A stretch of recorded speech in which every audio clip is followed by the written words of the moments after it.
Okay, that's actually you just told me something new. So there's no way we can earn our way into heaven. You're saying the only way is to accept Jesus as the Yep. sacrifice for us. Accept his gift of him taking your punishment. Yeah. I don't know why. And tell me why you like this. Why would you want to believe Jesus sacrificed for you and that you have no chance on your own of achieving enough good in life to go to heaven? This seems like a pretty defeatist attitude. That's a great question. I would say it's a realistic attitude, and this is why. God says to deserve heaven based on your own actions, you have to be 100% perfect your entire life. Both you and I know realistically we're not perfect. We sin. We've already sinned lots of times and we know we're going to sin again in the future. That is why if it's based on us, we're guaranteed a spot in hell. We need someone who's perfect then, who's willing to swap places with us and bear it on our behalf.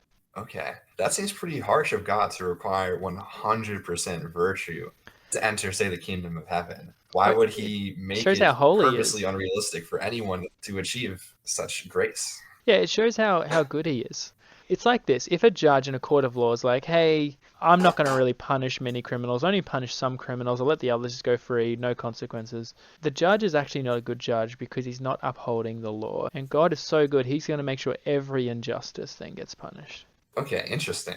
Yeah, I can track with that. But then why are we capable of committing, right? I guess this idea of choice comes in. Why are we as humans under God's creation able to commit acts of sin or acts that are unforgivable? Yeah, I would say it's because sin is usually the abuse of something which is ordinarily made to be good. So I'll give you an example. So you being able to speak is a good gift from God. But because you can speak, you can now abuse the ability to speak by saying bad things to people, swearing, lying to people. Hmm. Interesting. If God is creating life as in humans with a conscious, and He's creating this afterlife for us, it doesn't seem very realistic that He would make it unobtainable unless we condition our acceptance onto Jesus Christ. It seems like if God was all knowing and all powerful, He would create a better system for us. God made or allowed this to happen this way because it actually shows how amazing God is.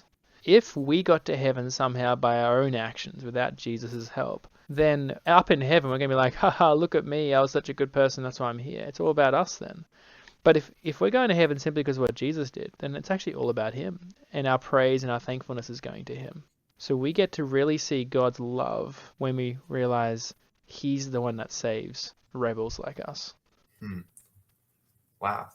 You, I'm really happy you hopped on Omegle tonight because what you just said was really powerful. Being able to step outside of yourself and truly be thankful and appreciative for others on a deep, deep level is not something that someone who's not spiritual is able to appreciate, I don't think.